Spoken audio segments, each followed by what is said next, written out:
Hello my friends and welcome to Artsy Not Fartsy. Today I'm creating with some colorized dies from Sari's stamping studio, and I will link to her store and the supplies I used in the description box below. These colorized dies from Tim Holtz and Sizzix cut many layers and have a color coding on the dies to make it easier. My first layer is called Coffee Brown 1 and then we have Coffee Brown 2, etc. You can cut them from colored cardstock or do like I do and cut them in white cardstock and then color them. Something that helps me a lot is to divide the dies into bowls so I don't lose those small details. I love coffee and jumped at the chance to create with these dies when Sari from Sari's Stamping Studio asked me, and the cup is called tea, but I'm sticking to coffee all the way. So I cut many of each layer in white cardstock and I will ink blend them with Distress Oxide Inks in Antique Linnen, Pumic Stone, Vintage Photo, Walnut Stain and Ground Espresso. And it helps me to know which shade of brown to use if I put the pieces on the ink pads I will use. I ink blended the first layer and a small piece in Pumic Stone, then I use Antique Linnen to the lightest pieces and work my way through Vintage Photo, Walnut Stain and Ground Espresso for the small piece of coffee inside the cup.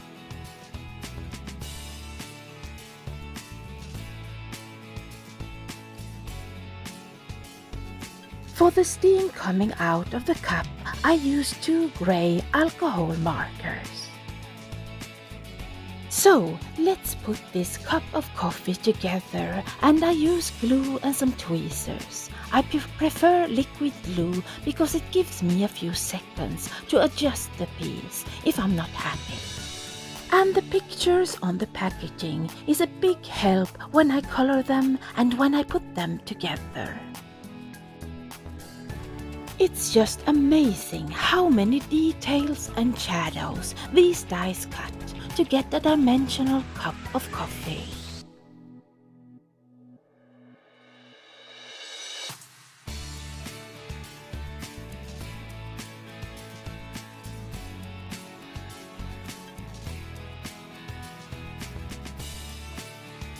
Before I attach the steam to the cup, I lay in that dark last piece, that is the coffee in my cup.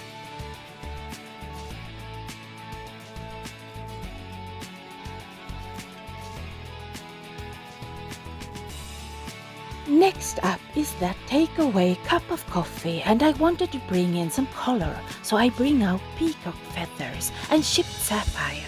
But first, I ink blend the other pieces with the same brown or beige shades as the cup before. I ink blend Peacoc Feathers on one piece, and when I have ink blended chipped Saphire, I use that ink to darken the edges of the lighter blue piece to tie everything together. Now, let's put these cups of heavenly coffee together. The smallest pieces are hard to see, but when the cup is put together, it makes a difference to have those small details. And I put together many cups of coffee off camera to use on my page. I'm thinking you only have to see it once to understand how these dies work. And you can always go back if you feel unsure.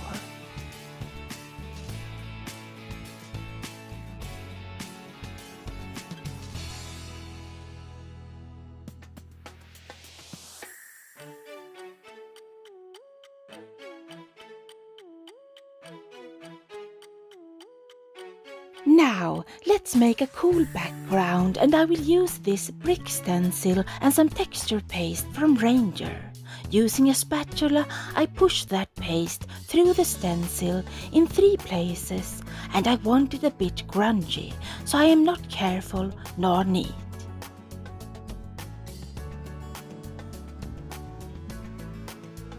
Then I bring out some spray inks in weathered wood and fired brick Oxide Sprays, and to darken it up I have Dylusions spray in Balmy Nights. After I sprayed, I dry it a little, and then I give it a few hits of that dark Balmy Nights again and let it dry. Now, for the next part you can do it many ways. One would be to use this Sizzix embossing folder called Lumber, but I happen to have bought Tim Holtz wood grain paper on second hand, and to make things easy I will use that.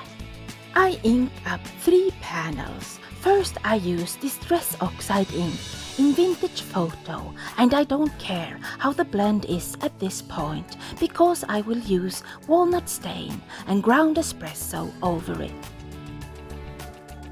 Now let's create some details on the background, and I will use stazon ink to be sure it won't move, but any black ink will do. I have this coffee stamp set from Tim Holtz, and I only ink up the part of each stamp that says cup of joe, latte and coffee, and by holding the stamp in my hand I can bend it and make sure I only stamp the words. I'm measuring my wood panels to make 3 strips of wood from each panel. I use a black marker to know where to cut and use my scissors to cut 9 strips of wood.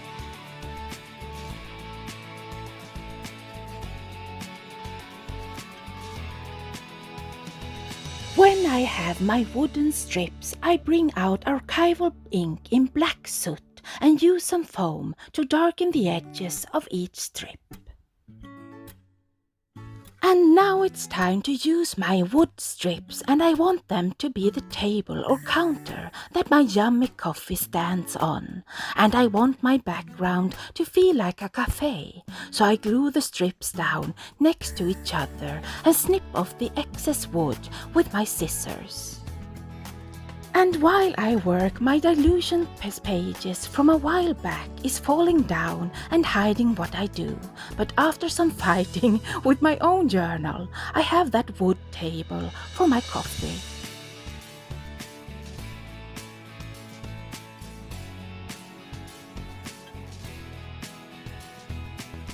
So I said I made a few extra cups of coffee, and I want to stack 3 of them on each other. So I use a blade to cut along the inside of the cups to be able to stack them, and then I glue them all together. For the cups full of coffee, I used foam tape to give them some extra dimension and push the stack of cups into the background a little. I glue down the tipped over takeaway coffee flat and use foam tape for that takeaway coffee still standing. I usually struggle with sentiments, but when it comes to coffee I struggled to choose one, but I went with coffee because adulting is hard. And I glue the words onto black cardstock and cut them down so all the words have a black border.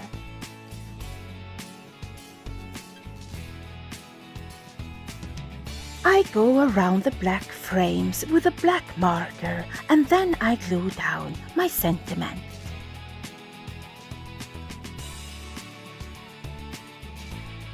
I use that same archival black soot to darken the edges and frame my page.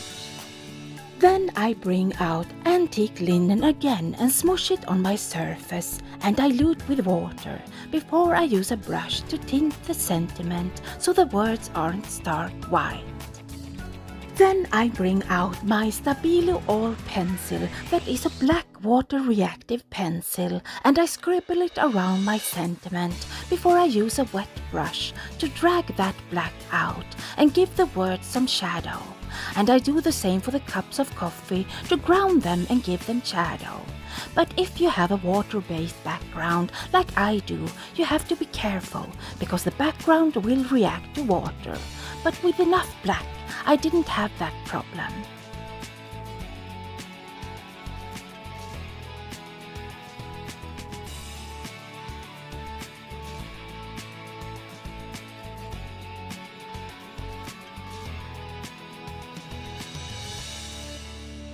As a last touch on this page, I use glossy accents over the coffee in the cups, on the dark blue parts of the takeaway mugs, and over the sentiment.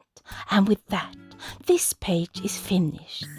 Thank you to each and every one who are watching my videos, and I hope you will come back soon again. Until the next time, see you soon.